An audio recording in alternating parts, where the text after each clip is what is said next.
Estimadas y estimados compañeros, vamos a hablar ahora de otro proyecto que desarrollamos conjuntamente con mis colegas, la doctora Jessica Garrido, Blanca de Miguel y Ana Bugatey.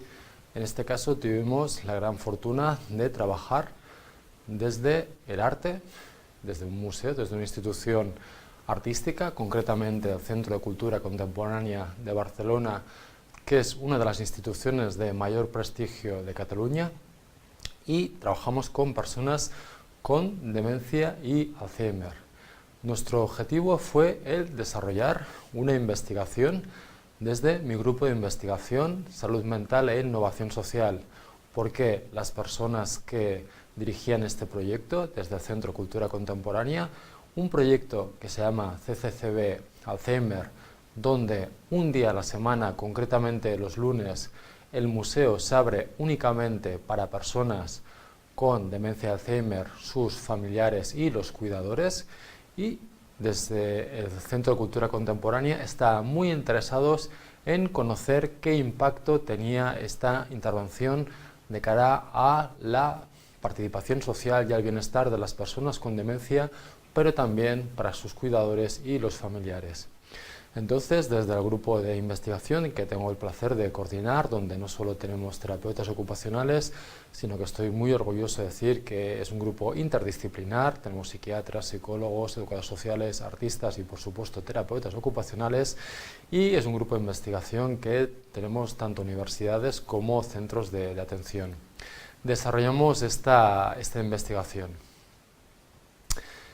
Tenemos que empezar hablando mínimamente de la demencia, y fijaos qué bonita la frase de Mario Benedetti, ¿no?, del gran maestro uruguayo: el olvido está lleno de memoria.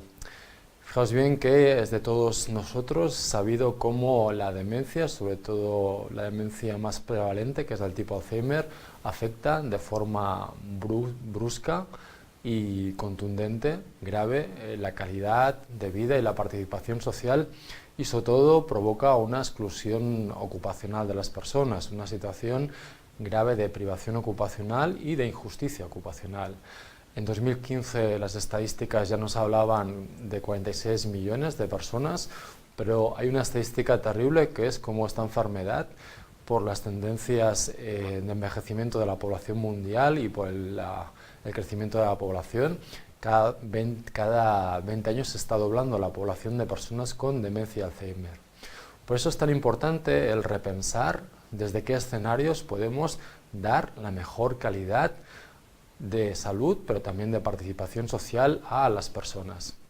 Y partimos de un concepto básico: toda persona tiene el derecho de poder participar de la vida cultural de su comunidad y de disfrutar del arte. Es un derecho humano y los derechos humanos no se negocian. O sea, es un tema de ciudadanía y de una terapia ocupacional orientada a los derechos humanos. Pero también es un tema de evidencia científica. Cuando hacemos revisión de la literatura científica, esta nos dice claramente cómo la demencia tarda más tiempo en afectar las áreas que permiten disfrutar de la creatividad, la expresión y la apreciación artística, con lo cual la evidencia científica nos demuestra la importancia de trabajar con personas con demencia Alzheimer a partir del arte. Yo, de una forma directa, como familiar, pude evidenciar esta realidad porque mi padre tuvo Alzheimer, demencia, y yo recuerdo perfectamente cuando yo era totalmente incapaz de preguntarle a mi padre cómo me llamaba, o lo hacía llorando, porque ya no me reconocía, cómo íbamos cogidos de la mano y íbamos cantando las canciones de Los Panchos y sabía las letras completas de todas las canciones. La demencia per se no impide el participar de actividades culturales, de visitar museos o centros de cultura. Son las barreras sociales y el estigma social que hacen que estas personas no puedan disfrutar de su plena ciudadanía.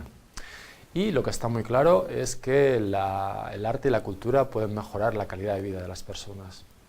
Entonces, fíjense bien, un poco utilizando las fotografías de esta sesión donde las educadoras del proyecto CCCB se pusieron estas gafas tan extrañas, me sirven un poco estas fotos para cuestionar la mirada, desde qué mirada desarrollamos proyectos de cultura. Hay un estudio muy interesante de Zygmunt Bauman que habla sobre la cultura y nos dice claramente la cultura puede ser un elemento de control, un elemento de represión, un elemento para que el status quo siga siendo status quo, pero también puede ser un elemento de emancipación, con lo cual es evidente que es muy importante el abordar enfoques emancipatorios de la cultura. Pero también partimos de uno de mis filósofos favoritos, que es Paul Ricoeur, y Paul Ricoeur nos habla de la fenomenología del hombre, yo añado la mujer capaz. Partimos siempre desde un modelo de empoderamiento y desde un modelo de capacitación, y partimos de la capacidad del ser humano y de su voluntad de palabra, de acción y de narración. Entonces yo creo que es fundamental. Entonces, nuestra labor consistía, como les he comentado a ustedes, en desarrollar una investigación. Nosotros siempre trabajamos desde un enfoque mixto, pero de los tres paradigmas, los utilizamos los tres: hermenéutico, crítico y positivista. Mantenemos el positivista porque siempre hay una parte cuantitativa. En este caso trabajamos desde la non-pharmacological therapy scale, la escala de valoraciones no farmacológicas, intervenciones no farmacológicas. Y aparte de esta escala que nos permite un registro cuantitativo, utilizábamos una metodología más cualitativa a partir de grupos focales, a partir de un cuestionario y a partir de la observación participante. Tema interesante, que la investigación se focalizó en los usuarios, evidentemente. Los usuarios que iban a hacer las visitas a las exposiciones del CCCB los lunes, como les he comentado. Unas visitas que están completamente adaptadas. Se hacían los lunes a museo cerrado porque es un centro de cultura contemporánea. Esto que implica que son exposiciones donde normalmente hay muchos audios, hay mucha estimulación visual. Entonces normalmente se eligen 5 o 6 piezas y se adapta todo el recorrido a nivel de input auditivo, input visual, barreras arquitectónicas, por supuesto, pero se ponen las sillas de rueda pertinentes, las sillas pertinentes. O sea que es una intervención muy adaptada a las personas, ¿vale? Desarrollamos esta tipología de proyectos, por ejemplo, con personas con enfermedad mental, y las visitas se hacen en horario normal con toda la comunidad, ¿vale? Pero en este caso, por las necesidades específicas de las personas con demencia, y he de decir que son personas en fase inicial de la demencia, pero que evidentemente si viene una persona con una demencia moderada o avanzada realiza la actividad igualmente, estas personas participaron en la investigación, pero también hicimos la investigación, los grupos focales también los desarrollamos con los cuidadores y con los familiares, y se hicieron cuestionarios con los educadores y con las personas claves de la propia institución del Centro de Cultura Contemporánea.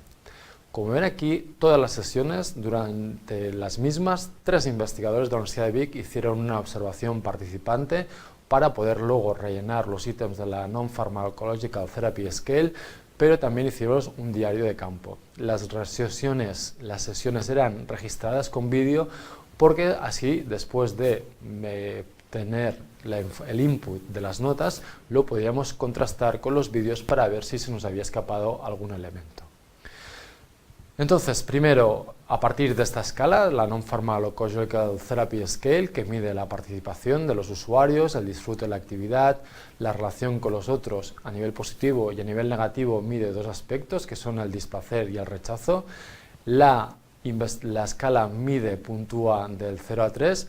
Fijaos bien que los resultados, como indican aquí las escalas, son resultados realmente muy positivos, porque los resultados nos están diciendo que los distintos ítems que se midieron, desde las 5 visitas al museo, teníamos un total de 41 participantes, y fijaos bien que la participación de los usuarios se situó en un 87,8% de los mismos, que un 90,2% de los usuarios mostraron satisfacción y disfrute de las actividades, con un 85,4% de la muestra no mostró en ningún momento ningún indicio de displacer.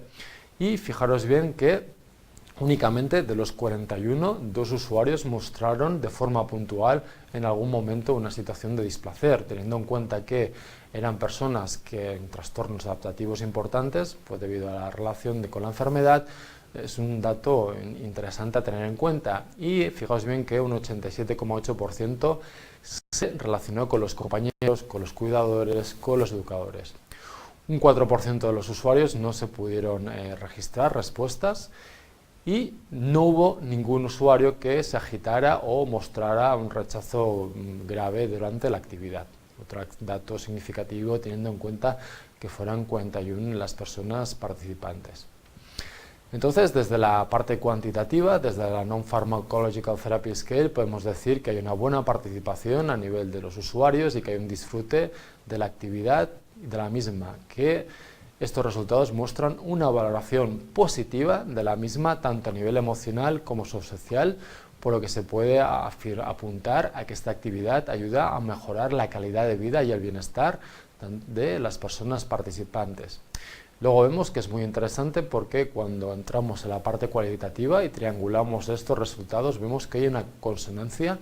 Los dos resultados, la parte cualitativa con la parte cuantitativa, nos muestran los resultados positivos de esta investigación.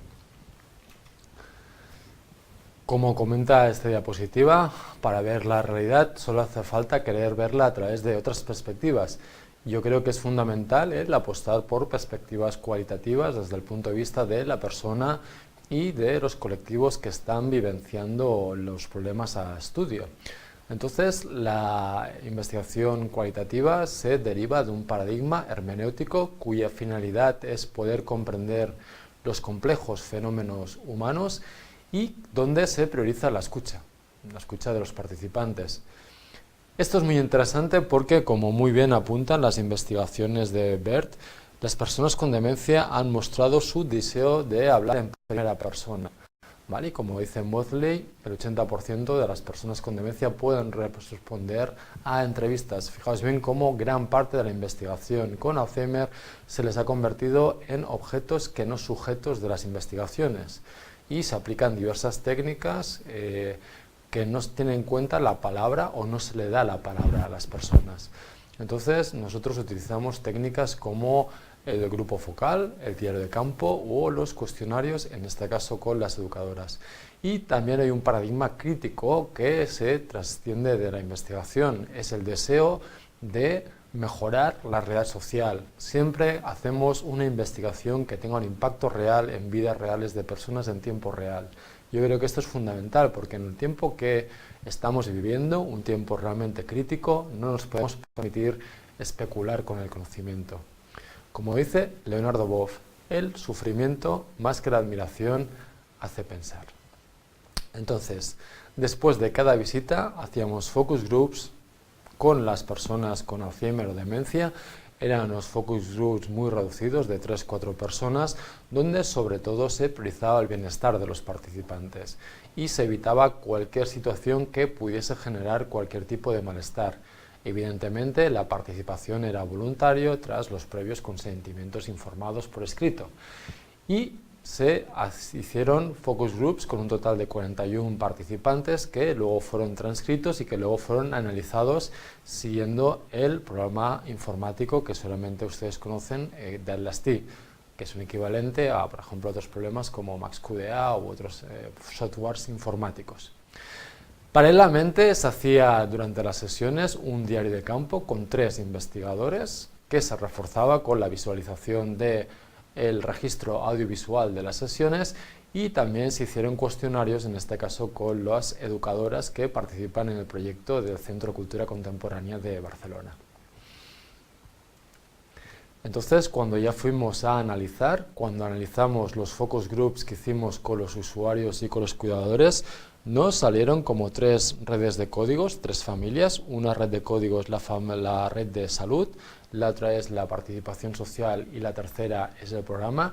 Fijaros bien que contabilizamos un total de 15 códigos, codificamos la narración, con un total de 15 códigos. De estos códigos creamos estas 3 redes de códigos o familias, con un total de 116 citas que identificamos cuando analizamos este discurso.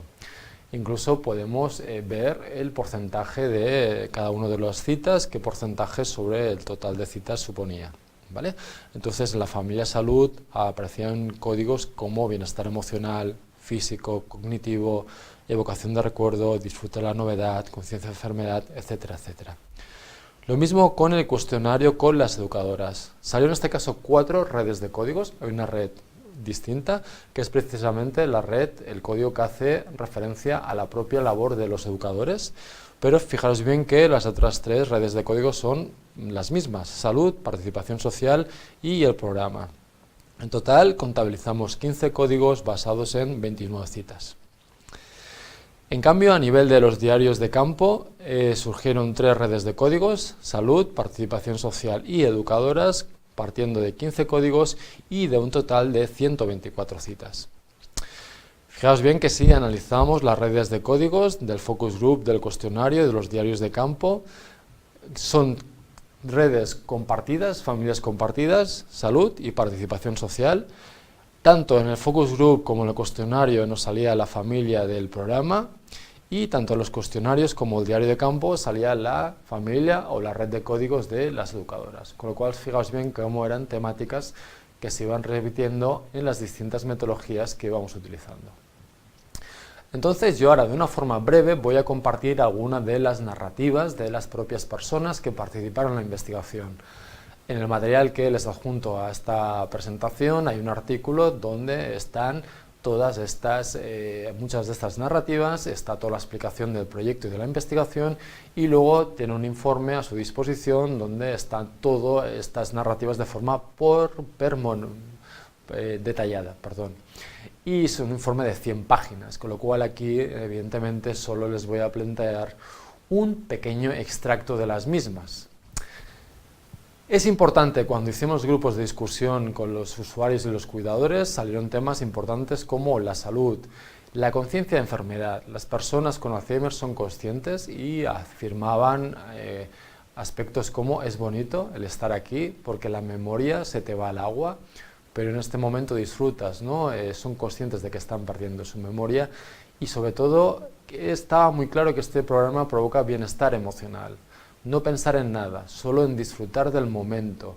Yo me lo he pasado muy bien, me ha gustado. Esta visión era corroborada por los familiares que estaban acompañándoles durante las visitas, y ellos también corroboraban esta visión. Sí, luego en casa está contenta, se lo explica a mi padre. Mi madre lleva un diario de día y lo escribe. Fijaos bien que no será el disfrute durante la actividad, sino que al final del día todavía la persona estaba hablando y estaba explicando lo que había vivenciado en esta actividad. Y incluso los cuidadores que asisten a las sesiones afirmaban: normalmente no sé cómo funciona todo, pero sí que sé que les cambia el estado emocional. Entonces, el programa no afecta negativamente al bienestar físico, no es un programa diseñado para tener incidencia en la parte física de la persona, pero sí que nos interesaba el comprobar que no hubiese ninguna malestar a nivel físico. Entonces, uno de los usuarios nos decía: ¿cansada? No, al contrario, muy activa, con entusiasmo de verlo todo. Y los propios cuidadores decían: no han tenido tiempo de cansarse, los que andaban no se han querido sentar en ningún momento. Con lo cual, realmente podemos hablar de una ocupación que invita a la participación. Destaca sobre todo una categoría muy importante, al igual que la categoría de bienestar emocional, también destacan sobremanera el bienestar cognitivo que provoca esta actividad. Implica un impacto cognitivo, la evocación de recuerdos y un disfrute de la novedad que facilita la orientación a la realidad. Fijaros bien que a nivel de impacto cognitivo los cuidadores comentan: los he visto muy bien y atentos. Cuando no les interesa una actividad, se duermen. O sea que son personas que realmente reaccionan de una forma muy clara y abierta a la actividad.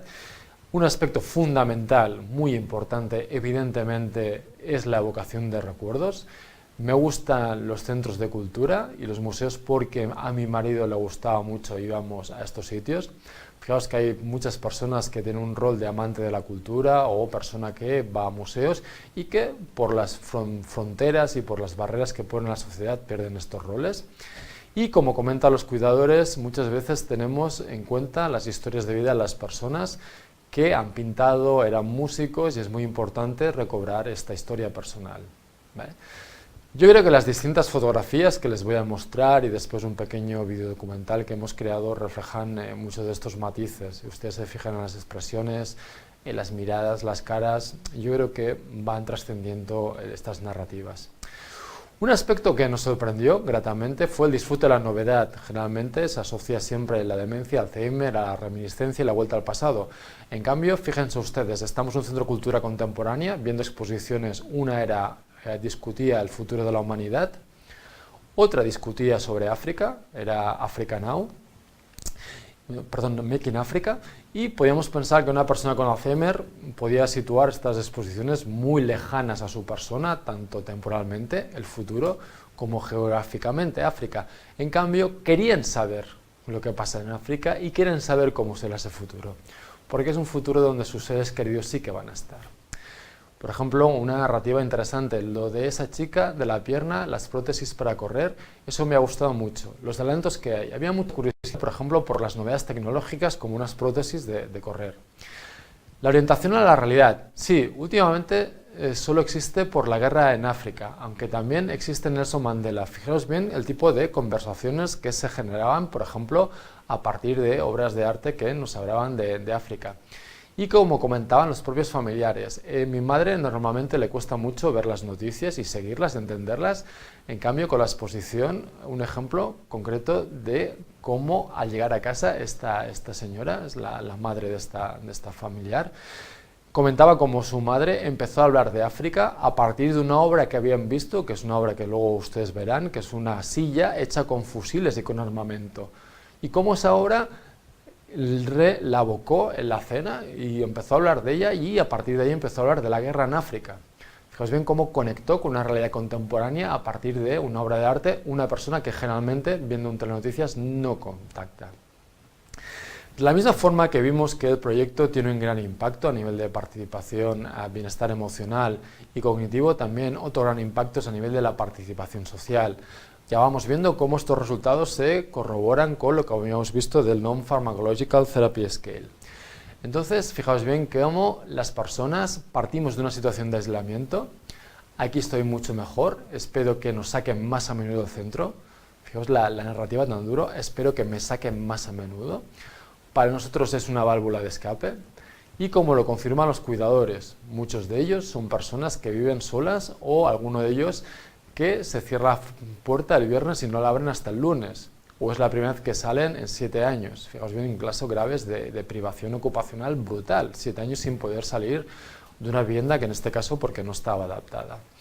Entonces vemos que partimos de una privación ocupacional, de una situación de aislamiento y de exclusión muy importante cuando desarrollamos este tipo de actividades. Entonces se facilita en este proyecto la interacción social, me siento bien con el grupo, siempre salimos juntos, y como lo comentan los familiares, mi madre le impacta a nivel social porque cada vez le cuesta más y le da pereza relacionarse con otras personas. En cambio, veía cómo su madre sí que se relacionaba socialmente con los educadores, con los cuidadores y también con el resto de usuarios. Entonces, otro de los temas claves que surgió durante la investigación fue los comentarios sobre el programa. Entonces, los usuarios disfrutan de las visitas, el disfrute de la actividad es clave. A estas edades ya no podemos esperar nada, pero he disfrutado mucho de verlo. Y fijaos la expresión, adoro venir al museo. No es me gusta, está bien, es adoro, con lo cual hay una connotación muy positiva. Entonces, la evaluación del programa es muy positiva por parte de los cuidadores, no tengo palabras, me parece un programa espectacular, maravilloso, e incluso de los familiares. La hija de la persona que comentábamos antes comentaba, yo cuando el programa lo vi sobre Alzheimer, puede hacer venir al enfermo y el familiar, me pareció fantástico. Que una institución de prestigio que puedes pensar que se dedica solo a una audiencia más joven tenga un día que se cierra el resto del público dedicado únicamente a las personas, le parecía lo más innovador que había visto en muchos años. Y es una experta en Alzheimer, porque es una usuaria de servicios. Ella realmente puede opinar de los servicios que actualmente se están dando. Los educadores juegan un rol clave en el éxito de este programa. Las explicaciones muy bien, son excelentes. Como dicen los cuidadores, lo mejor de la visita es el vuestro trato, se refiere a los educadores, y evidentemente las adaptaciones son claves. Las cosas que se han elegido para enseñar, ya os he comentado que normalmente se ven solo 5 obras, son grandes, coloridas, llaman la atención y facilitan como también corroboran los familiares, que se cierra al público y esto permite concentrarse más en la visita. que se apaguen los audiovisuales, los sonidos, etcétera, etcétera. Entonces, evidentemente, planteamos aspectos a mejorar, preguntábamos a los familiares y a los usuarios qué mejoraríamos para poder aumentar la calidad del proyecto, y fijaros muy bien que pedían aumentar la duración y la regularidad de las visitas, querían más.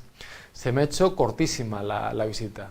La regularidad es importante también porque si se tarda mucho en ir, el efecto no es el mismo. Y fijaos bien que era muy interesante el ver cómo hay un impacto muy positivo en los cuidadores a nivel emocional. Si yo los veo bien, yo me encuentro mejor. Si ellos están contentos, yo estoy más contento porque evidentemente me lo contagian. Pero incluso a nivel cultural, como comentaba, a nivel cultural lo encuentro muy atractivo. No es el típico programa cuando vamos a jugar al bingo, por ejemplo, que para mí no tiene ningún interés. Fíjense cómo aquí el cuidador identificaba cómo es un programa que enriquece su propia vida, porque es algo que luego puede compartir con su familia y con sus amigos, y puede hacer recomendaciones culturales. Aquí veis una foto que refleja un momento de interacción entre los usuarios y, en este caso, Tere Pérez, que es una de las educadoras y la responsable de Relaciones Públicas del Centro Cultura Contemporánea de Barcelona. También hicimos un cuestionario con las educadoras, no me voy a detener en explicar mucho el mismo para no ser reiterativo, pero también ellas tenían la intuición de que este programa impacta directamente el bienestar emocional de las personas. Normalmente vienen contentos y se mantienen así durante la visita, aunque puntualmente puede haber algún episodio. Y las visitas no provocan ningún impacto negativo en el bienestar físico, normalmente no se aprecia cansancio en ninguno de ellos. A nivel cognitivo también comentan que es un estímulo muy importante a nivel intelectual, y es muy importante porque les mantiene en contacto con el mundo que les rodea, y evidentemente que es un proyecto que facilita en gran medida recordar en recuerdos de su vida anterior, ¿vale? Facilita también la interacción social dentro del código, la familia de códigos de participación social. Es una actividad diferente a la habitual que puedan realizar, y también es muy importante porque ayuda a romper la rutina y el aislamiento, como hemos visto previamente en las narrativas que procedían de los usuarios y de los familiares. Fijaos bien cómo estas narrativas son corroboradas también por los educadores. El programa tiene impacto social también en el territorio, esto es muy importante. El Centro Cultura Contemporánea desde su inicio está colaborando con el barrio del Raval, es un barrio con muchas dificultades y diferentes procesos, y este punto es muy interesante, ¿no? Porque veíamos cómo a partir de desarrollar este proyecto la propia institución cultural se planteaba cómo podían ser más inclusivos, y no era suficiente con que viniesen personas con demencia, Alzheimer, sino que se cuestionaban el hecho de que los vecinos del barrio no iban. El Raval, si ustedes lo conocen, es un barrio socioeconómicamente privado de Barcelona, y entonces el museo se preguntaba cómo es que los vecinos del barrio no vienen y qué podemos hacer para que vengan. Entonces es muy interesante el fomentar la accesibilidad de los espacios públicos y también el fomentar una cultura inclusiva en todos los centros de arte y cultura, ¿no? Es un momento de apostar por la accesibilidad y formar parte de la sociedad y hacerla inclusiva a partir de la cultura. Ya veis, las reacciones de las personas son muy significativas. Las limitaciones de las educadoras, las que identificaban, es el poder atender de forma a más grupos y algunas posibles mejoras en relación de poder hacer visitas con grupos más pequeños, por ejemplo. Entonces las educadoras veían que el éxito del proyecto estaba muy relacionado con el poder desarrollar una atención personalizada a las personas y sobre todo por todas las adaptaciones que se hacían a partir de este proyecto.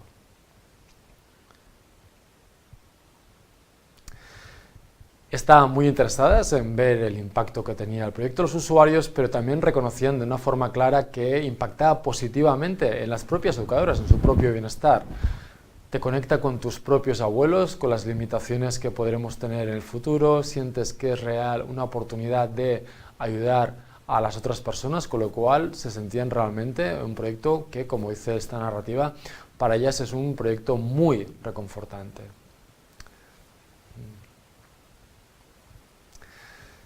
Entonces, cuando cuando analizamos los diarios de campo por parte del grupo de investigación, veíamos que también salían las mismas categorías, la categoría de disfrute emocional, de bienestar emocional, perdón, del disfrute de la actividad. Una categoría que salía mucho era el sentido del humor.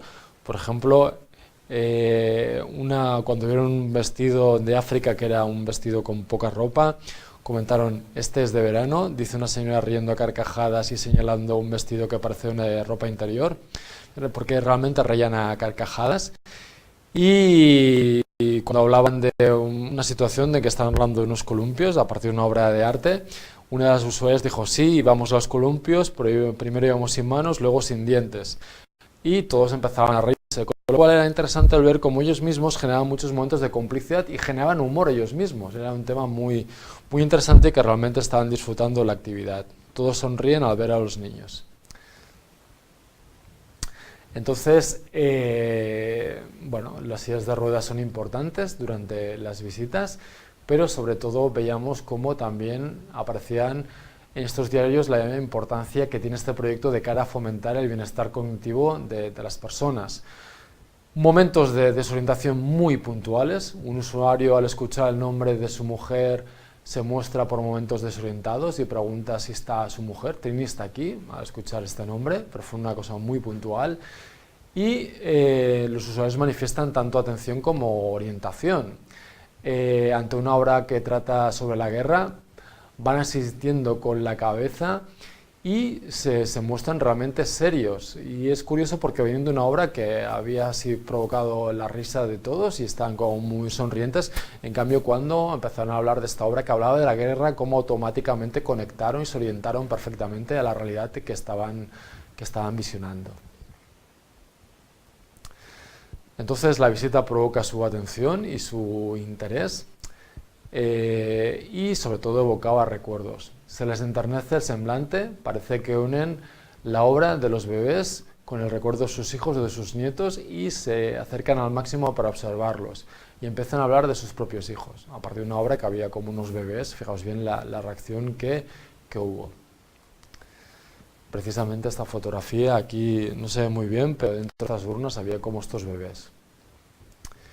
Evidentemente es un proyecto que favorece también la participación social, en las narrativas también aparece. Un usuario comenta cómo antes iba mucho a los centros de arte, pero que ahora está muy complicado y que no puede ir sola. Se fomenta la interacción social. Un usuario comenta cómo le gusta mucho esas salidas porque tienes la oportunidad de ver caras nuevas. Y como interesante, un tema que a mí me parecía muy interesante, el cómo se establecían relaciones de ayuda mutua entre las propias personas, entre los usuarios, aparte de los cuidadores, cómo entre ellos se ayudaban los que, por ejemplo, tenían mayor movilidad con aquellos que tenían menos. Entonces hay una participación activa, por ejemplo, de los usuarios. Aquí, por ejemplo, las usuarias se levantó para comprobar que las gafas que llevaba la educadora no tenían cristales. Y Emilia toca curiosa los neumáticos, el resto también están contentos por poder tocarlo. Una de las obras que estaba hecha a partir de unos neumáticos de camión, como todos querían tocar y querían ver en qué consistía esta obra. Las educadoras son claves en este proceso y la adaptación de las salas es muy importante. Y bueno, aquí por ejemplo veis unas explicaciones de la educadora con la obra que precisamente provocó una situación de humor en relación a la poca ropa que llevaba la persona en cuestión o el maniquí en cuestión. Las educadoras fomentan continuamente la participación. Es un proyecto que funciona porque la educadora o el terapeuta que lo guía tiene la capacidad constante de establecer links entre las obras y la vida de las personas y fomenta continuamente la participación. No solo es importante lo que vemos, sino el rol del educador. Y sobre todo es muy importante porque van validando continuamente las intervenciones de los usuarios. No les corrigen, sino que validan sus respuestas. Fijaos donde aquí sí que hubo una corrección, pero como una usuaria corregía a otra usuaria. Una decía es bonito, la otra decía no, no es bonito, es maravilloso. Creo que son narrativas que evidencian el disfrute. Entonces, bueno, aquí tenemos un poco el análisis de los códigos que se repitieron, tanto en el focus group, los cuestionarios y los diarios de campo, en los focus group y los cuestionarios y en el diario de campo. Vemos, por ejemplo, que hay códigos que se repetían en las tres metodologías, como el bienestar emocional, el bienestar físico, el impacto cognitivo, etcétera, etcétera. Y como sí que había unos códigos diferenciados que solo surgían en alguna de las técnicas, por ejemplo, en el focus group, el disfrute de la novedad, en el cuestionario, el impacto en el territorio, o en el diario de campo, la conciencia de no participación. ¿Vale? Entonces, es un poco un análisis de estos códigos donde aparecían. Entonces triangulamos la parte cuantitativa con la parte cualitativa y triangulamos las técnicas cualitativas y veíamos que había una consonancia y que no había ninguna discordancia entre lo que nos decía una investigación y la otra. Entonces, a modo de conclusiones, podemos decir que este proyecto impacta positivamente en la salud, el bienestar y la participación social de las personas. Mejora su bienestar emocional provocando su disfrute. El humor está muy presente en las visitas. Impacta especialmente a nivel cognitivo, estimulando su atención e interés, la orientación a la realidad y facilitando en gran medida la evocación de recuerdos. Destaca en este apartado el disfrute de la novedad, muy cercano al aprendizaje. La participación en el programa rompe la situación de aislamiento y de exclusión, de privación ocupacional, y facilita la interacción social, siendo muy importante las relaciones de ayuda mutua que se establecen entre los propios usuarios. La valoración del programa es muy positiva por parte de cuidadores y de familiares, no solo por parte de los usuarios. Las educadoras juegan un papel clave en este éxito, facilitando una atención personalizada y fomentando la participación de los usuarios, adaptando con esmero las sesiones y validando la participación de los usuarios. Evidentemente, la participación del museo es un aspecto muy importante en el marco de la tendencia de los museos hacia la inclusión. La disposición temporal de los recursos humanos y la naturaleza de las propias exposiciones son los límites del proyecto. Evidentemente son exposiciones a veces complejas, con lo cual esto limita a veces el programa. Y los cuidadores proponen alargar la duración de las visitas, así como su regularidad. Las propuestas de las educadoras se orientan hacia la ampliación del equipo y las mejoras en la accesibilidad del museo. Destaca el impacto positivo que tiene este proyecto tanto a nivel de los cuidadores, los familiares como los educadores. Entonces termino esta exposición con una breve narrativa extraída de un diario de campo que yo creo que refleja mucho lo que pasó en este proyecto durante todas las sesiones. Dice, el grupo empieza a comentar juegos que hacían cuando eran pequeños. A partir de una obra de arte, la educadora empieza a hablar de qué juegos hacían. Tere, la educadora, simula que están jugando a la charranca delante del grupo. Y todos se rían al verla saltar. Claro, ver una directora de Relaciones Públicas del museo saltando y cantando, pues provocó esta risa. Lo más interesante es cómo comenta esta narrativa. De una forma espontánea, alguien comienza a cantar. Una de las usuarias. El patio de mi casa es particular y todos empezaron a seguir y sonreír. Se miran entre ellos para ver si comparten este momento de gratitud, contentos de cómo está siendo la visita. Una de las señoras comenta, ¡ay, si es que somos pequeños! Empiezan a describir algunas historias de cuando eran pequeños, felices por compartir estos recuerdos con el resto de los participantes. Creo, como os he dicho, que esta narrativa realmente refleja lo que estuvimos viviendo en este proyecto y ahora, si no les molesta, les dejo con unas imágenes donde se ve este proyecto, un pequeño montaje.